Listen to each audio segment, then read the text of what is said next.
All right, let's dive into one of the most important skills you can have in your career. We're talking about how to handle those really intense disagreements and actually turn them from these potential blow-ups into moments of real breakthrough. We're going to transform conflict from something you dread into a tool you can actually master. Let's get right to it. So, think about this for a second. You're in a meeting, you're talking about a project, everything's fine. And then someone says something. And just like that, you feel it. Your heart starts pounding, your face gets hot, and suddenly the project doesn't even matter anymore. Now it's about being right. How does a simple work conversation escalate that fast? So in this explainer, we're going to follow a really clear path to understanding and mastering these moments. We'll start by pinpointing that exact turning point in an argument. Then, we'll look at the biology, what's actually happening in your brain when you lose control. After that, we'll learn a 3-step process to get it back, explore some strategies for a true win-win, and finally, build a personal plan for you to master this. Let's start with the most critical moment in any disagreement. It's that instant when it stops being about the work and starts being about the people. You know, recognizing this shift is the first and honestly the most important step of all. Okay, so this is a really crucial distinction. On one side, you have what's called task conflict. This is the good stuff. This is debating ideas, talking about the what and the how. This is where innovation comes from. But on the other side, you've got relationship conflict, and this is toxic. This is when the argument becomes about who is right, who's smart, or who's to blame. And this is what absolutely destroys trust.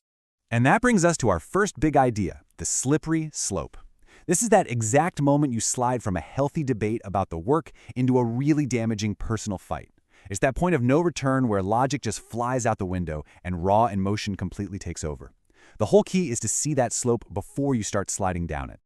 So why do we slide down that slope so easily?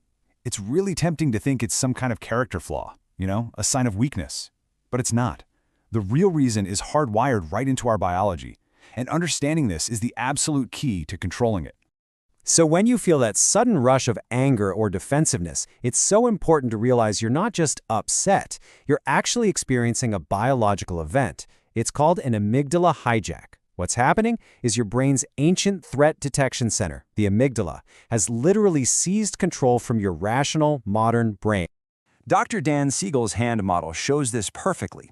Just picture your hand as your brain. Your thumb tucked inside, that's your emotional brain. Your fingers curled over the top, that's your rational prefrontal cortex. It's the CEO. Now, when a trigger hits, maybe a comment that feels like an insult, that emotional thumb starts firing up. And if that trigger is strong enough, you flip the lid. Your rational fingers fly up, that connection is severed, and you are left operating on pure, raw instinct. And the damage from this is very real, and it lasts a long time. In that hijacked state, we say things we almost always regret later. But here's the kicker. Even after you say sorry, that stress hormone cortisol can linger in the other person's bloodstream for more than a day. It just sits there, eroding trust and making it so much harder to work together in the future. Okay, so we know the problem is basically a biological hijack. So how do we stop it? Well, the answer isn't to just bottle up your emotions. It's to use a science-backed toolkit to get back in the driver's seat. Let's call it the emotional autopsy. It's a simple 3-step method to regain control right in the heat of the moment. Step 1 is to become a detective of your own body. See, long before your mind even puts a name to an emotion like anger, your body is sending out these crystal clear signals. Is your heart pounding? Does your face feel hot? Is your stomach in knots? These aren't just feelings. They are physiological alarm bells telling you a hijack is about to happen.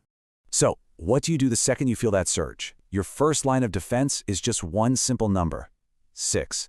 You have to create a 6-second pause. That's about how long it takes for that initial chemical rush of adrenaline to peak and start to fade. Don't say anything. Don't type anything. Just pause. And during that 6-second pause, you can use this amazing biohack called the Physiological Sigh. It is the fastest known way to calm your body's nervous system. You just take a short inhale through your nose, then right away, another quick one to really fill your lungs, and then a long, slow exhale through your mouth. This simple action literally tells your body to relax and helps your rational brain come back online. Now, step 3 is the analysis, and this happens after you've calmed down. You just walk through these questions. First, what was the actual trigger, the specific word or action? Second, what was the emotion it created? Give it a name. Were you feeling embarrassed, disrespected? Third, which of your core social needs was being threatened? Your sense of status? Your need for certainty? Then, what was the narrative, the story you immediately told yourself? And finally, the most important step, the reality check. What are some other, more generous ways to interpret what just happened? Okay, so once you've gone control of yourself, you can start to influence the situation. This is where we shift from just reacting to using a conscious strategy. And it turns out the best strategy might not be what you think it is. You know, we're always taught that compromise, just meeting in the middle, is the best we can hope for. But a lot of conflict models actually challenge that idea. They say compromise is often a lose-lose, where everybody gives something up. The real goal, the true mastery, is collaboration. That's where you work together to find a third, totally new solution that's better than what either of you came up with on your own. Let's make this real with a classic workplace scenario. We've got Hong, a Gen X manager. He really values process and seeing his team putting in the hours. And then we have Min, a super talented Gen Z designer who cares about flexibility and results. The conflict starts when Min, having finished his work, leaves at 5:30. For Hung, this triggers a threat to his status as the boss and his need for certainty. His reaction is fight. He criticizes Men in public. For Men, that criticism threatens his sense of autonomy and fairness. His reaction is flight. He starts to disengage, maybe even heads down that road to quiet quitting. So how do you bridge that gap and get to collaboration? Let's look at another classic example, the tension between sales and marketing. Instead of just blaming each other for bad leads, they can shift the whole conversation. First, they separate the people from the problem. The goal isn't to find a bad guy, it's to hit a revenue target. Second, they create a common language. They agree on the exact definition of a qualified lead. And finally, they establish a feedback loop with data, which turns those monthly arguments into productive weekly check-in. All right, so we've covered the problem, the science behind it, the tools to fix it, and the strategy to win.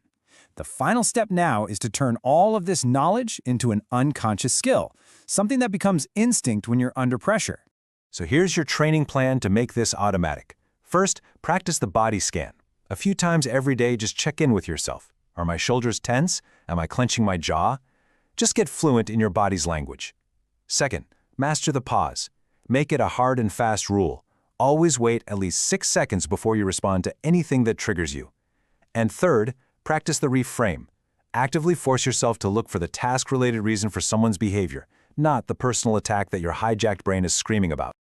And if you want the ultimate tool for mastery, it's prevention. It's called a pre-mortem. Before a project even kicks off, you get the team together and you establish clear ground rules. Who has the final say on what? What's our process for giving tough feedback? How do we handle bad news? Answering these questions up front gets rid of the ambiguity where most of these conflicts are born. When you boil it all down, the goal here is not to become a robot who doesn't feel anything. The goal is to understand your emotions so well that when they show up, you can see them, acknowledge them, and then consciously choose how you want to respond. And that, right there, is the difference between simply reacting and truly leading.